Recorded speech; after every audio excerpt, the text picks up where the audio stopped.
Selamat datang kembali di channel YouTube saya, channel YouTube Dr. Kresnanditya Harja.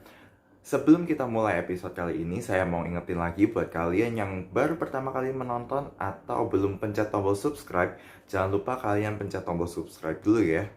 Nah, pada episode kali ini kita akan membahas suatu kondisi yang dinamakan sebagai prediabetes.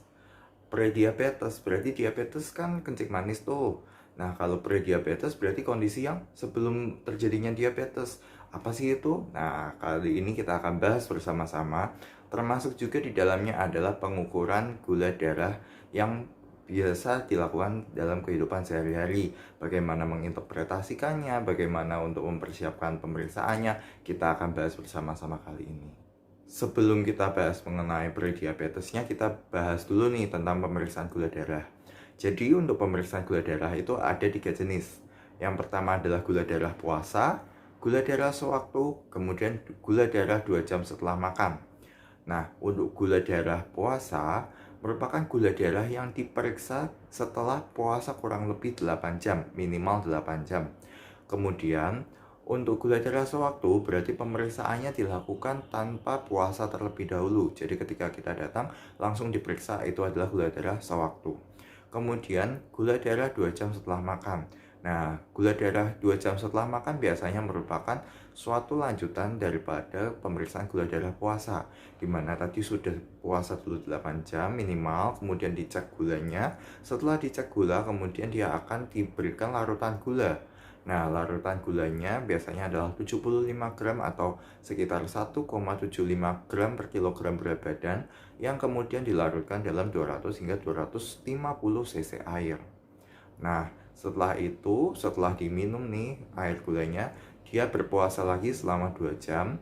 Nah, setelah berpuasa lagi selama 2 jam, kemudian dicek kembali untuk gula darahnya. Kemudian timbul pertanyaan, dok, untuk pemeriksaan gula darah yang benar, itu melalui darah dari pembuluh darah atau darah dari kapiler atau ujung jari.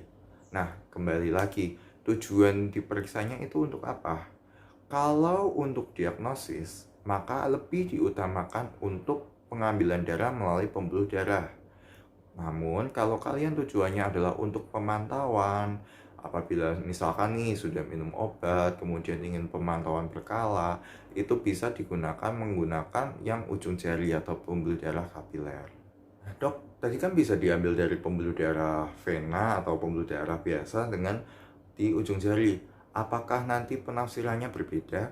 Nah, ada studi ataupun konsensus yang mengatakan bahwa untuk diagnosis daripada diabetes, pada pemeriksaan gula darah sewaktu, antara dari pembuluh darah kapiler dengan pembuluh darah vena adalah sama, lebih dari 200. Lebih dari sama dengan 200. Nah, untuk gula darah puasanya memang ada perbedaan. Jadi untuk gula darah puasa yang diambil dari pembuluh darah vena itu dikatakan diabetes apabila lebih dari 126. Sementara apabila diambil dari pembuluh darah kapiler adalah lebih dari sama dengan 100. Nah, yang dikatakan normal pun juga berbeda. Kalau dia dari gula darah puasa, maka dianggap normal untuk pembuluh darah kapiler adalah kurang dari 90. Begitu juga untuk gula darah yang sewaktunya. Namun kalau untuk pembuluh darah vena, baik gula darah sewaktu maupun puasa adalah kurang dari 100. Nah, terus kita berkenalan dengan namanya prediabetes. Apa itu prediabetes? Prediabetes adalah suatu kondisi di mana sebenarnya orang itu belum bisa kita diagnosis diabetes, tapi sudah menunjukkan adanya perubahan ataupun gangguan dalam metabolisme gula. Nah, kenapa kok kondisi ini penting? Karena kalau kita tidak tangani dari awal, kita tidak ubah, kita tidak lakukan sesuatu pada kondisi prediabetes ini, dia akan menjadi diabetes. Kemungkinan untuk menjadi diabetesnya akan lebih tinggi. Nah, ketika seseorang sudah terjadi diabetes atau kencing manis, tentu saja komplikasi yang bisa terjadi lebih banyak lagi. Nah, untuk itu penting untuk mengenali prediabetes sedari dini agar tidak berkembang menjadi diabetes. Nah, kapan kita bisa bilang seseorang itu sebagai prediabetes? Prediabetes sendiri itu kita bisa lihat dari 3 komponen pemeriksaan. Yang pertama adalah HbA1c. HbA1c merupakan suatu parameter laborat yang digunakan untuk memantau nih kadar glukosa atau kadar gula kita selama 3 bulan terakhir itu seperti apa.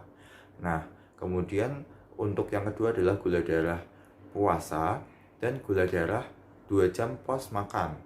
Nah, yang pertama tadi HbA1c itu dikatakan prediabetes apabila nilainya adalah antara 5,9 hingga 6,4.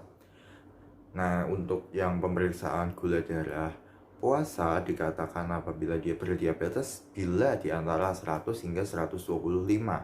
Sementara untuk gula darah 2 jam pos makan dikatakan prediabetes apabila lebih dari 140 hingga 199.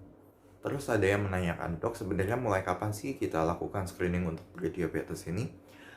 Kalau dikatakan berdasarkan usia, maka di atas 45 tahun setiap 3 tahun adalah wajib atau direkomendasikan untuk dicek setiap 3 tahun.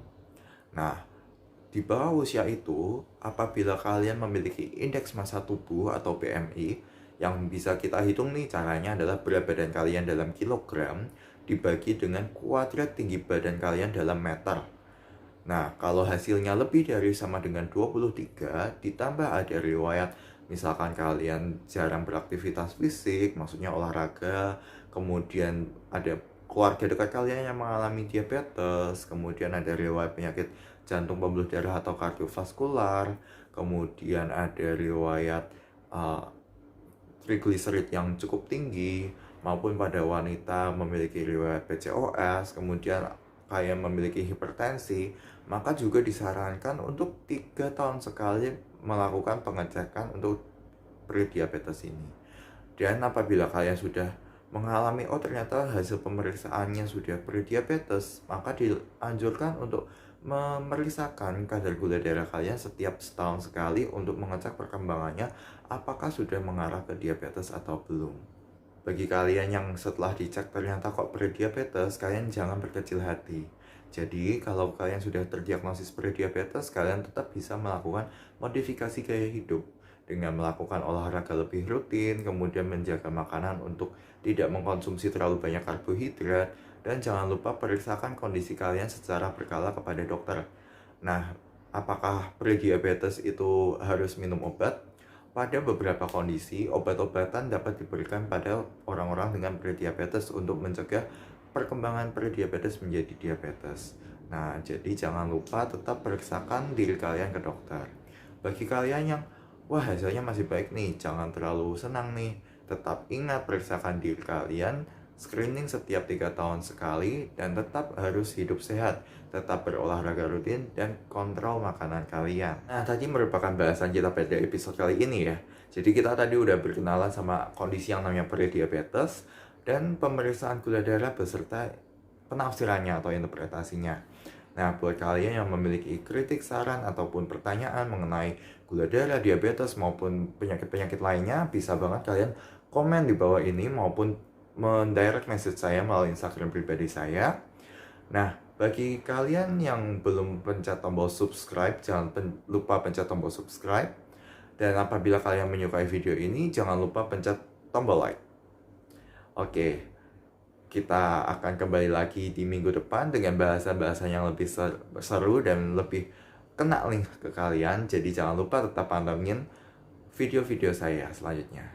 Jangan lupa hidup sehat dan sampai jumpa.